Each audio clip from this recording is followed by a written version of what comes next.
Avons-nous une bonne compréhension de qui est Jésus? Pourquoi dire cela? Car la compréhension de qui est Jésus sera nécessaire pour notre vie de foi, notre vie chrétienne. Se tromper sur qui est notre Seigneur peut nous conduire dans des directions diverses et variées. Oublier finalement le sens de la vie chrétienne. Je vous propose de voir ce matin que Dieu est celui qui pourvoit.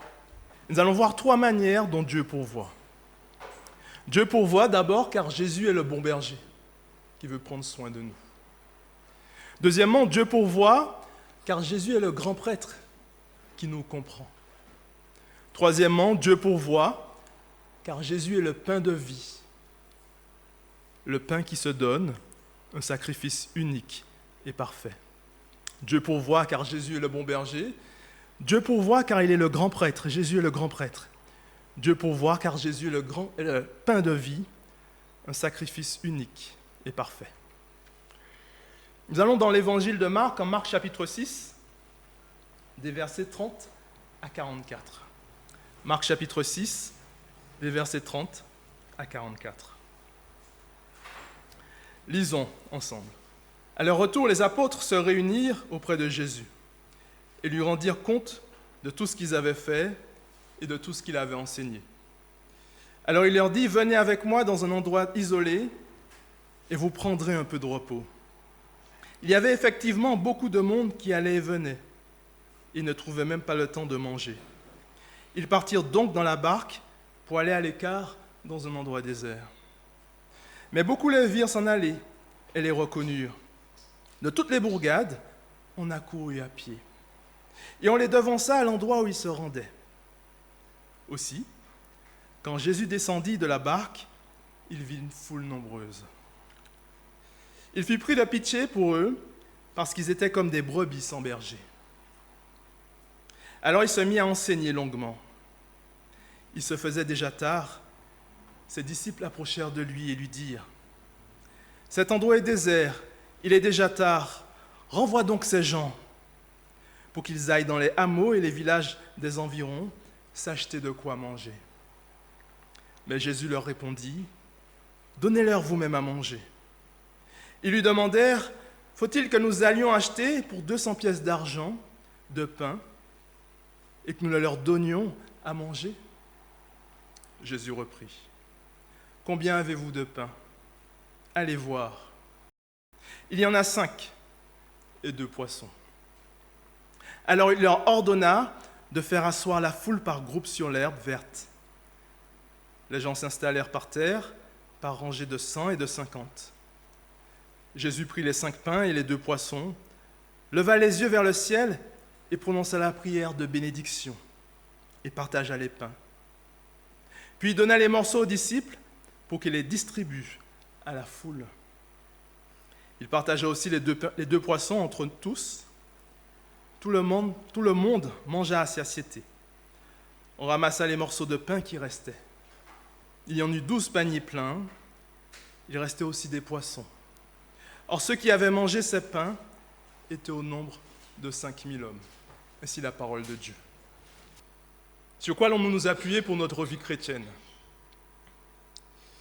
On peut s'appuyer sur beaucoup de choses, nos propres forces, la science, notre intelligence, nos études. Mais Dieu souhaite nous rappeler que c'est lui qui pourvoit. Il est celui qui pourvoit encore à nos besoins aujourd'hui. Se souvenir de qui est Jésus est important pour la manière dont nous allons conduire notre vie chrétienne, sur la manière là où nous allons chercher nos ressources pour avancer dans cette vie. Les apôtres sont donc en mission, envoyés par Jésus. Ils partent, ils vont proclamer le royaume de Dieu. Ils ont vu Jésus accomplir des miracles, des guérisons. Ils l'ont vu aussi, ils vont le voir marcher sur l'eau. Mais déjà, il a chassé des esprits impurs, des démons. Et là, le Seigneur les fait participer à sa mission. Ils doivent étendre le royaume de Dieu, proclamer le royaume de Dieu, aller vite en Galilée en ne prenant qu'un bâton, sans sac, et doivent compter sur la fidélité de Dieu qui va prendre soin d'eux. Un passage qui nous rappelle que Dieu est fidèle. Il souhaite prendre soin de ceux qui lui appartiennent. Jésus est bien le bon berger qui souhaite prendre soin de son peuple. Il est ce bon berger qui demeure, lui, et qui ne change pas encore aujourd'hui. Voilà une foule qui est présente autour de Jésus. Ils ont vu les miracles.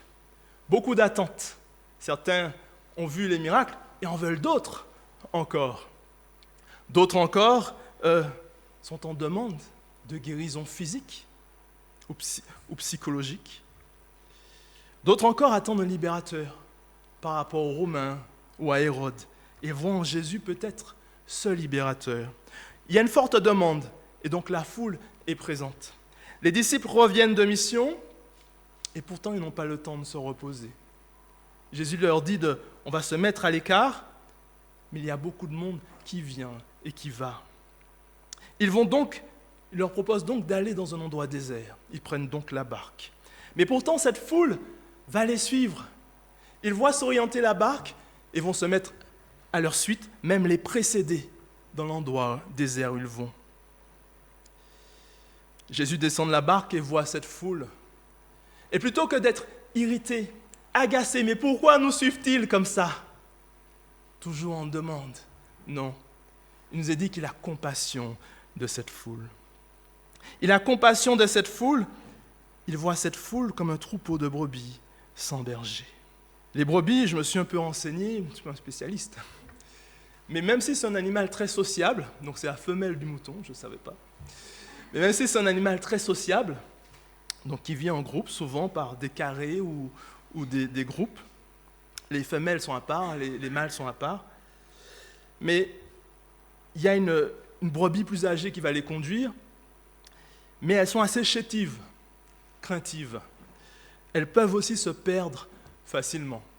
Et donc, le rôle du berger est de les conduire, les rassurer, les entourer.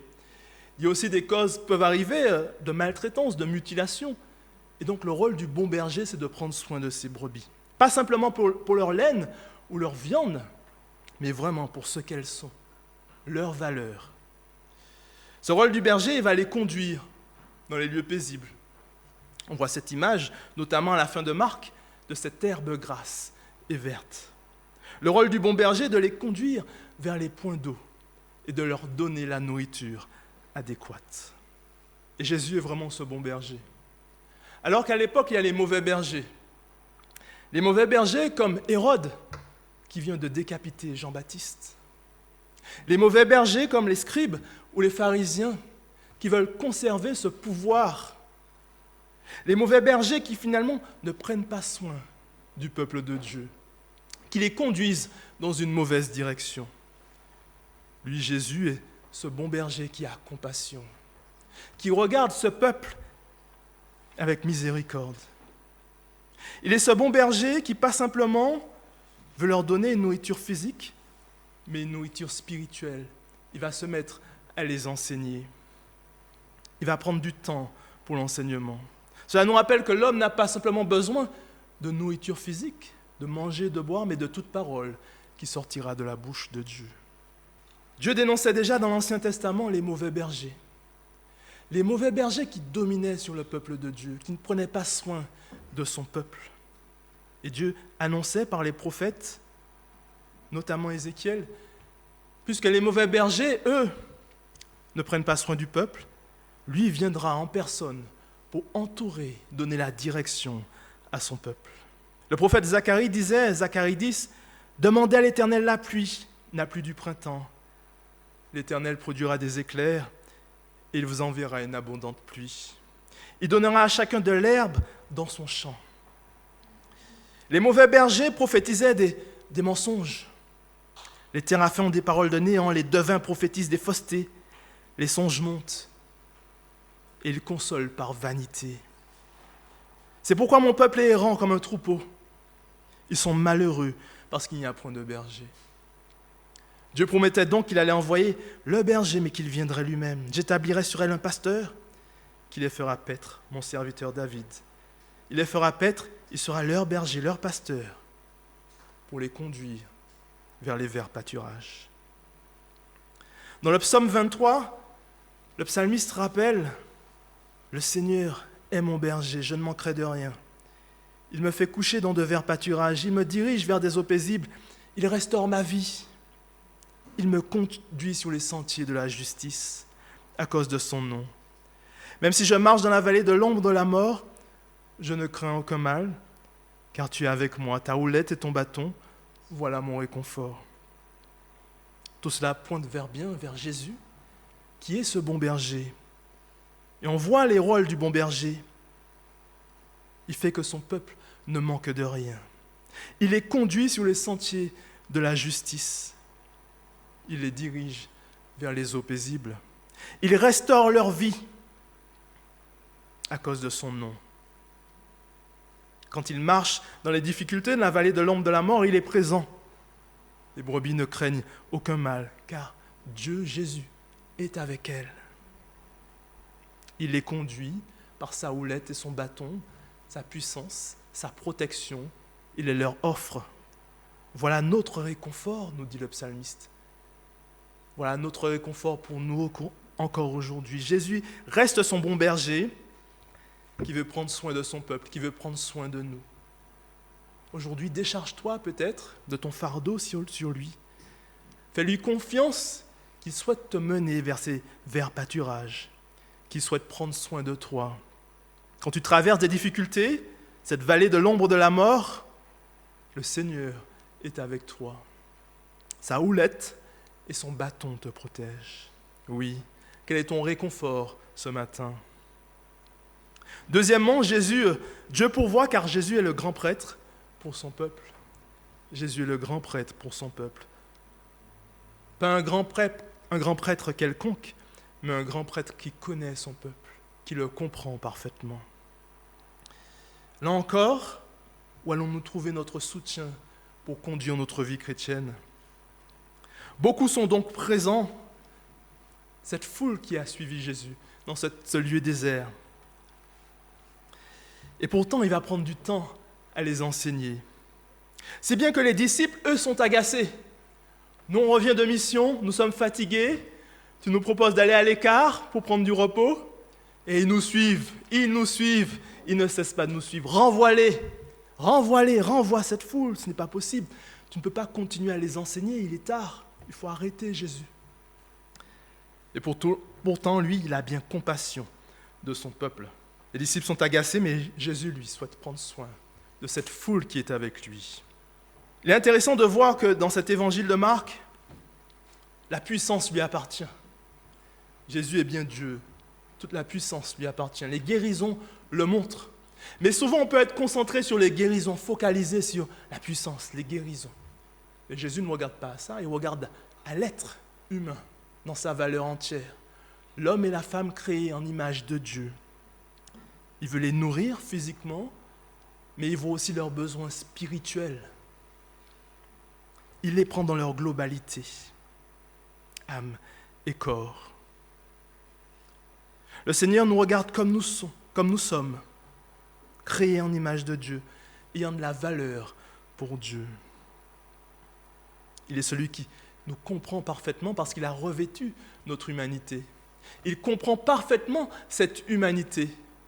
Il peut comprendre donc ceux qui viennent à lui dans la détresse, dans leur souffrance, dans leur faiblesse. Les disciples demandent « renvoie-les ». Mais Jésus lui prend le contre-pied « donnez-leur vous-même à manger ». Nous, on va leur donner à manger. Il y avait à peu près 5000 personnes, sans compter les femmes et les enfants. Une foule nombreuse qui les suit.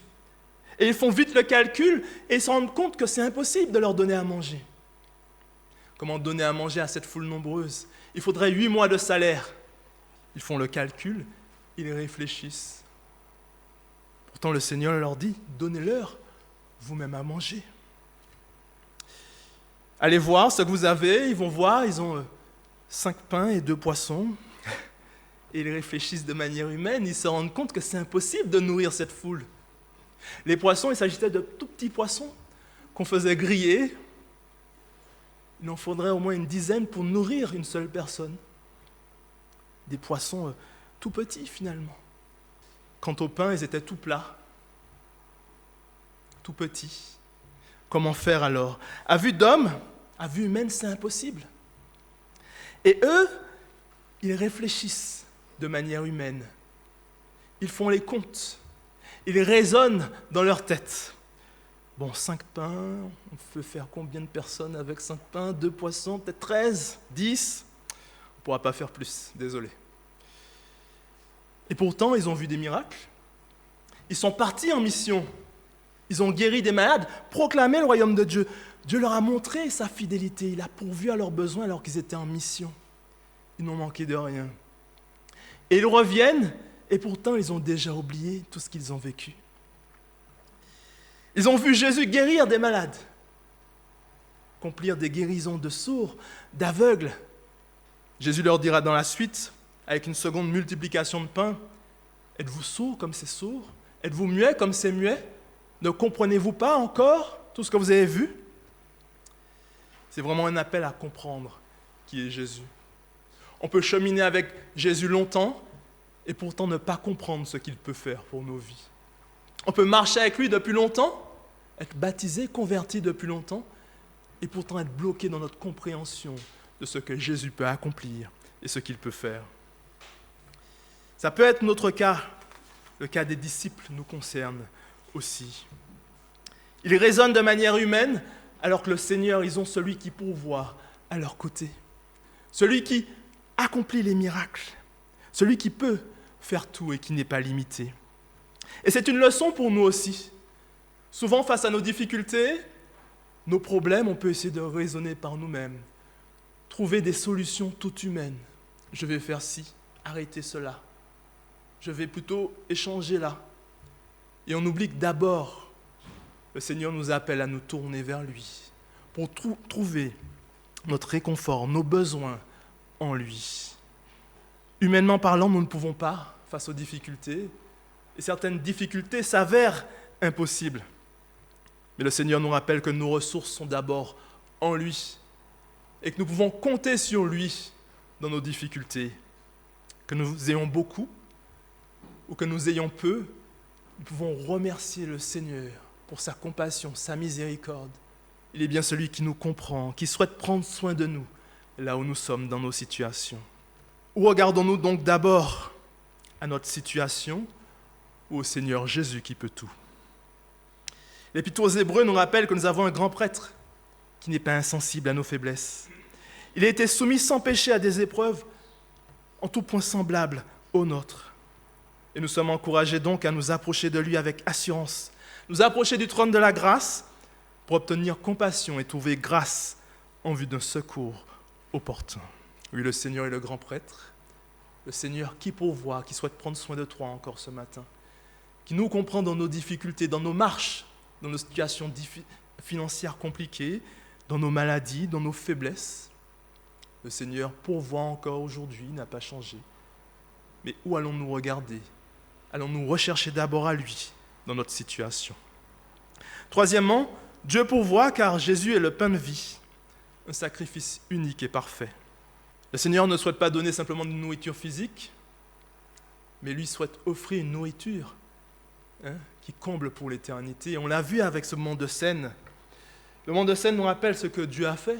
Nous l'avons pris ensemble, son corps brisé à la croix, son sang qui a coulé pour nous, qui nous rappelle que Dieu lui-même s'est donné. Il est bien ce pain de vie qui s'offre et qui se donne pour le pardon des péchés. Cette foule est là et donc Jésus lui-même va intervenir. Donnez-moi ces pains et ces poissons. Il va les prendre, regarder vers le ciel, tourner vers Dieu le Père, prier, bénir, rompre le pain et partager aussi les poissons. On a ici une espèce de miracle créationnel qui ne s'arrête pas. C'est comme au restaurant où on commande les plats et les plats sortent. Mais là, ça ne s'arrête pas. C'est un miracle créationnel continu. C'est bien que Marc, dans son évangile, n'essaye même pas d'expliquer ce qui se passe. Ce n'est pas possible. Ça nous dépasse. Mais simplement, on est appelé à recevoir par la foi ce miracle. Jésus agit, Dieu agit au-delà des limites créationnelles. Il agit dans la création, on ne comprend pas. Mais on est appelé à recevoir cela par la foi. Un miracle créationnel qui montre aussi toute l'abondance, la surabondance de l'intervention de Dieu. Il va combler toute cette foule, 5000 hommes, avec femmes et enfants et encore plus. Si bien que tous vont être rassasiés. Souvenons-nous que ce sont des petits poissons et des petits pains. tous vont être rassasiés, surabondance dans l'intervention de Dieu. Un miracle qui nous rappelle que Jésus est bien Dieu. Il est celui qui pourvoit et qui peut pourvoir encore avec surabondance dans nos situations. Dans le désert, alors que le peuple de Dieu sortait d'Égypte, ils n'avaient rien à manger, Dieu leur a envoyé la manne. Il les a nourris avec ce pain qui vient du ciel. Jésus est bien ce pain qui donne la vie, qui vient directement de Dieu. Il est ce nouveau Moïse qui nourrit le peuple, mais bien supérieur à Moïse, car lui va faire 2 multiplications de pain et nourrir avec surabondance. Dans l'Ancien Testament, 2 prophètes puissants aussi, qui ont fait des miracles puissants plutôt, parce que la puissance appartient à Dieu. 2 prophètes dépendants de Dieu, je vais mettre plutôt. Dépendants de Dieu, et qui ont vu agir la puissance de Dieu. Élie et Élisée. Élie qui a multiplié la farine et l'huile pour la veuve de Sarepta, qui n'avait rien à manger durant une famine. Puis Élisée aussi qui va multiplier l'huile pour une veuve dont les fils devaient être vendus à cause d'une dette. Et Élisée encore qui va multiplier les pains alors qu'il y avait une famine dans le pays.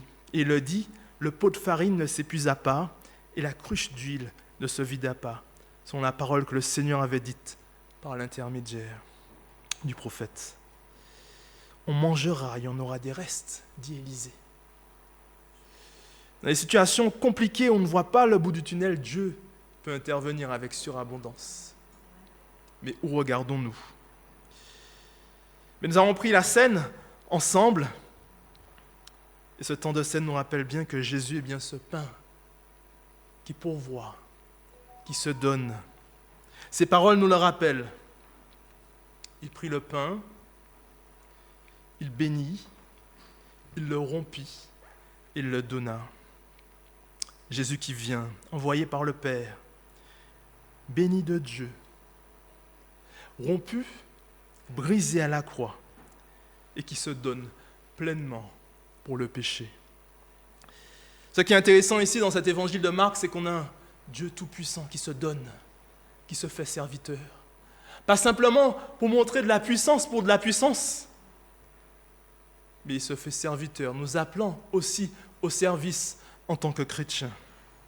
Un Dieu qui se donne, car sachant que son peuple n'a pas simplement besoin de nourriture physique, mais d'abord d'une nourriture qui comble pour la vie éternelle. Une nourriture qui comble définitivement. Jésus est bien ce pain de Dieu qui est pris, donné, rompu, brisé pour le péché, celui qui donne la vie. Ainsi, comprendre son ministère, c'est vivre cette marche, cette vie chrétienne, confiant à la suite de notre Seigneur. Un Seigneur qui nous envoie aussi et qui nous dit, comprenant qui il est, ce Dieu puissant qui se fait serviteur, qui s'abaisse jusqu'à être brisé et rompu. Il est ce Dieu aussi qui nous envoie et qui nous dit, donnez-leur aussi vous-même à manger. Il envoie son Église proclamer la bonne nouvelle de l'Évangile. Non en comptant sur ses ressources, mais en regardant, en se souvenant que Dieu marche avec eux, présent avec eux, pour pouvoir, malgré leurs limites, malgré leurs faiblesses, donnez-leur vous-même à manger, car je suis à vos côtés. Pour terminer, le Seigneur, comme cette scène nous le rappelle, nous invite au banquet. Un banquet royal où le Seigneur, par son Fils, a lancé les invitations. Un banquet de fête où chacun sera normalement présent s'il a mis sa confiance en Jésus-Christ. Les disciples étaient venus prendre un temps de repos dans un lieu isolé, mais Jésus leur donne une leçon de vie chrétienne, une leçon spirituelle. Face à une situation qui paraît insurmontable, Jésus, lui, se rappelle que Dieu pourvoit. Il est Dieu qui pourvoit, car il est le bon berger qui souhaite prendre soin de son peuple, prendre soin de nous encore aujourd'hui, là où nous sommes. Il est le grand prêtre par excellence vers lequel nous pouvons nous tourner, lui faire confiance qu'il nous entend dans nos difficultés, dans nos situations. Il nous comprend dans nos faiblesses. Il ne se détournera pas de nous. Il est enfin celui qui est le pain de vie par excellence, qui nous offre cette vie encore aujourd'hui avec abondance, avec des conséquences pour ceux qui l'ont choisi, qu'il est désormais présent avec eux, présent à leur côté. Ainsi, à quoi regardes-tu ce matin? Qui est Jésus pour toi? Comprends-tu ce qu'il peut faire dans ta vie? Il est bien ce Dieu miséricordieux, compatissant, qui nous appelle à nous décharger pleinement sur lui. Dépose tes fardeaux à ses pieds ce matin, compte sur ta présence, laisse-toi conduire vers ses verts pâturages, laisse-toi conduire par sa houlette et son bâton qui veut te protéger. Oui, le Seigneur est ton bon berger, ce grand prêtre vers lequel tu peux te tourner, ce pain de vie, sacrifice unique et parfait qui t'a donné la vie et qui souhaite t'offrir la vie encore ce matin. Fais-lui confiance. Amen.